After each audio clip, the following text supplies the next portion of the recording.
شب 21 اس رات کی فضیلت 19ویں رات سے زیادہ ہے اور چاہیے کہ غسل، شب بیداری، زیارت، 7 قل ہو اللہ کی نماز، عملی قرآن 100 رکعت، نماز جوشن کبیرہ وغیرہ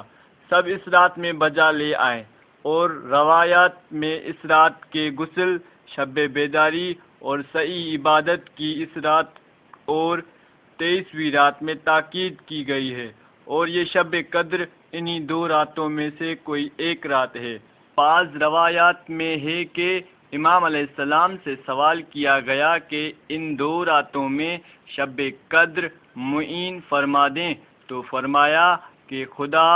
سے طلب کرنے میں یہ 2 راتیں اس قدر آسان ہیں، یا یہ کہ فرمایا کیا کوئی برائی ہے اگر عمل خیر 2 راتوں میں کر لو۔ شیخ صدوق رہ نے فرمایا کہ میرے مشائخ نے ایک ہی نشست میں یہ ارشاد فرمایا کہ جو شخص بھی ان 2 راتوں کو علمی مذاکرات میں گزار دے،